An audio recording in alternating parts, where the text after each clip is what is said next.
Brother lads, welcome back to the Kosi Arsenal podcast. My name is Kosi. Welcome back to a brand new video. Arsenal 2, Manchester United nil. Another 3 points, but importantly, on the same day, Liverpool dropping a massive 2 points. And that means that the gap between Arsenal and Liverpool is now 7 points. It's not easy. It's not going to be easy. But I'll tell you this. If Arsenal can win all games until the end of the year, Liverpool are bound to lose or to at least drop some more points somewhere. I mean, 7 points right now, if you're a Liverpool fan, that is very small, especially if they focus on Manchester City. 9 points, that is actually very, very small. So it's a great night. It was a very great night for Arsenal. Wednesday, where you have Manchester United coming over, one of your arch rivals, a game that everyone thinks is going to create havoc, and it almost did, by the way, because Manchester United, the way they played in the first half, fantastic. They were absolutely spot on. The manager's instructions were just make it difficult for Arsenal. Don't allow them to find Odegaard. Don't allow them to, get into that, I would say, midfield area in front of your goal. And they did it very well. But Arsenal had another card up their sleeve. And that was the set pieces. And we'll talk about the set pieces as a very important factor for Arsenal to go on and maybe lift the title and even maybe create a lot of problems for Liverpool. I mean, set pieces have become such a big part of our game. We've scored 2 against Man United. We've scored 1 against Man City. We've scored 1 against Liverpool. And I think did we score like 1 against Tottenham? We've literally broken down these big teams with set pieces. And that is something that you've got to be really, really, really proud of. But the performance in general, personally, made me proud. I think I kind of felt like it was a performance where it was just about who had more determination to go away with the win. I mean, that was a 0-0 performance we saw that out there. Arsenal, if we didn't score, yeah, I mean, every Arsenal fan would have said we didn't play that well. And I think Manchester United fans will feel, yeah, maybe we would have got a goal, we could have got a goal. But I don't think any Manchester United fan out there, and I've watched their reactions this morning, I don't think any of them are really surprised and really hurt that they didn't score or they didn't win. Their performance was just as blunt. So it was about who's got the more determination to get them over the line. And in the end, it was Arsenal. Now, let's talk about the 2 goals first. I usually want us to talk about the goals later, but let's talk about the 2 goals first because that's where the difference comes between these 2 teams. In the first half, Man United get a glorious chance, a really glorious chance. I think it's Diego Dalot towards the end of the first half. He gets a real good shot at goal, and then he fumbles it. And then at that point, I'm like, well, this game is going to be very difficult. This game is going to be really, really hard for us. And when ManUtd comes in the second half, he has given his players different instructions. And again, if you look at the second half, Arsenal were a little bit better, weren't we? It was quicker from us, and we were sharper. It was, it was all about less passes, but more effectiveness, right? In the first half, we tried to play a lot of passes, Odegaard, Partey, Rice. We tried to make it beautiful. But then Manchester United said, we are not going to take it beautiful. We are not going to have it beautiful. So in the second half, Arteta realizes that. And then what he does, he goes, I am going to play quicker and I'm going to play more effective. Fewer passes, but, quicker play. And that's where the goals come from. That is where the 2 set pieces, actually we had so many set pieces in that game. I think around 10 set pieces, 10 corners only. But that's where the goals come from. The moment Manchester United feel, we had 13 corners in the game. The moment Manchester United feel it's too quick now, right? They resort to a defensive approach. And if you do that, expect Arsenal to come crashing down on you with set pieces. And again, what is impressive in that game is that we didn't have Gabriel. Gabriel was not part of the team. If he was, I am sensing more goals because Partey's corner in the first half, that has to go in. Honestly, that has to go in. And I think there were around 2 other chances that were cleared off the line. and then Mikel Merino's header, that also has to go in. So if any of those chances falls to Gabriel, Arsenal could have scored 4 set-piece goals, right? It comes from a point of weakness from Manchester United. You know how good Arsenal are on set pieces. You've got to deal with them.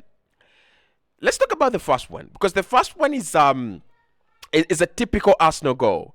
It's one where all the players start at the back, and then they run across goal towards the front. And again, Julian Timber is not the tallest of players on that pitch. You have Yoro on the pitch, you have Matthias de Ligt, you have Mazraoui. I think they could have dealt with it. But this is about the brilliance of the set piece technique vis-a-vis the brilliance of the player. And I mean, many people are asking the question, why can't anyone stop Arsenal? Because it's not about the players. It's not about how good our players are in the air. This is not Peter Crouch stuff. This is not Jamie Carragher stuff. This is not Olivier Giroud stuff. Because with Giroud, you have a decent bloke that is so good in the air. Or maybe Ramadel Falcao. Or maybe Peter Crouch. Right? So if you stop Crouch, you stop the header. With Arsenal, why it's very difficult to stop the corners is that you've got to deal with the technique. And many people have not figured out the technique, including myself. I mean, players run from back to front, but that really doesn't mean that they are going to score. I mean, that doesn't really guarantee a goal, right? And I've seen so many Manchester United fans and many pundits saying, whenever Arsenal had a corner in that game, it felt like they were going to score. And that doesn't come from brilliance of players. I mean, think about this. Merino comes on in the second half and he gets a glorious chance, like a really, really glorious chance, from the corner. He comes on in the second half. In the first half, Partey had got a good chance, and also early in the second half, Timber had got a good chance, which he converted. So that tells you that it's about the technique. So the first goal, Julian Timber, brave, near post, and that changes the game. Because the moment Arsenal scored, I saw Arsenal back again. We started, pressing higher. We started, playing our game. And we started taking the game to Manchester United. And they were confused because they thought probably if Arsenal get the goal, if Arsenal score, then they back down. And we actually didn't do that. The second goal, I mean, quite very important, by the way. William Saliba's goal. Should be Partey's goal, really. But William Saliba's goal. Again, that comes from, I would say, the technique. Because Rice puts his corners, most of his corners, at the near post. Saka does put some of his corners at the near post, but he really, really puts his corners at the far post. And Manchester United were just confused. Do we mark the near post this time, or do we mark the far post this time? And this time, they marked the near post, they forgot about Partey at the back post, and hence the goal. So, generally, this is a performance that I would call professional, right? It's a performance I would call professional. It's not a performance I would go on singing, lyricals about. Because, honestly, we expected Arsenal to have a lot of, the possession. If I show you the statistics in this game, they suggest that Arsenal had a good game. Like, no doubt about that. But they don't suggest a domination. And this is a Manchester United side that are really, really, really struggling. A new manager, and a couple of other things that they've got to deal with. But you look at there, 51% ball possession to 49%. That shows you that they came and had a share of possession at the Emirates. They had 476 touches. We had 463. They had more touches on our own ground. 86% ball percentage received for Manchester United as compared to Arsenal's 87. So it was a game of fine margins. And that's why I said that this is a game where a 0-0 was definitely in order. And if you think about this, think about these Arsenal shots. How many shots did we have in this game? We had 14 shots, and 6 of them were on target. 6 of them were on target, right? 6 of them were on target. I think around 3 or 4 of those were from dead ball situations like corners and free kicks. So Manchester United put in a good shift. They put in a good fight. And I'm not going to sit here and say, listen, Manchester United are this bad or that. They weren't that bad. They were destined to lose this game. And I think they did. So what does this win mean for Arsenal, especially on the Premier League table? I hear you ask. It means a lot. It really means a lot. We stay third for now, which is it's not a big problem. I mean, we stay third. Shouldn't be a big problem, should it? However, there is a giant that has now dropped some points, and that is Liverpool. So if you look at this table right here, you will notice that Liverpool is now a mere 7 points above Arsenal and Chelsea. They're also a mere 9 points above Manchester City, which is frightening already. I don't want City to go through such a bad run and then they come and win the Premier League. It will be embarrassing, astonishing, and disrespectful to the establishment of the clubs in the Premier League. But let's focus on the Arsenal-Liverpool rivalry. Guys, Chelsea we need to talk about Chelsea. We really, really need to talk about Chelsea. We really do. Because their consistency is creating a zone of inevitability and an element of inevitability around them in my brain. When I look at Chelsea, I feel like they're going to win. And yes, they do win. So do we need to talk about Chelsea? Do we need to include them in the conversation? I mean, the manager Maresca says they're not yet ready. I think they're not yet ready. And most of the people think they are not yet ready.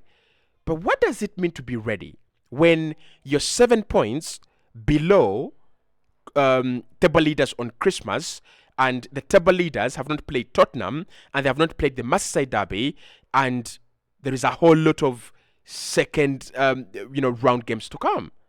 So Chelsea need to be taken seriously.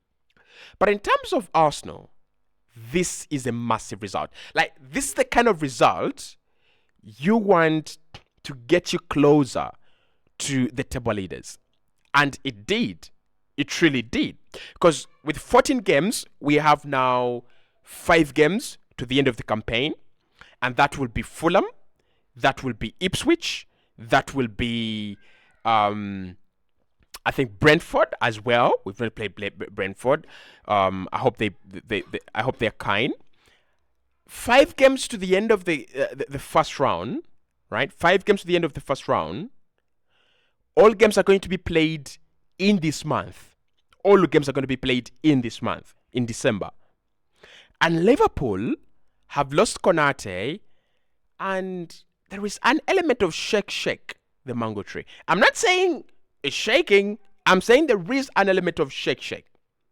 So if Liverpool dare, and I dare them, if they dare drop any more points, even if it's 1 point like this, if it's going to be so disastrous to them, because right now they know they can drop one more game and they're still like 4 points clear.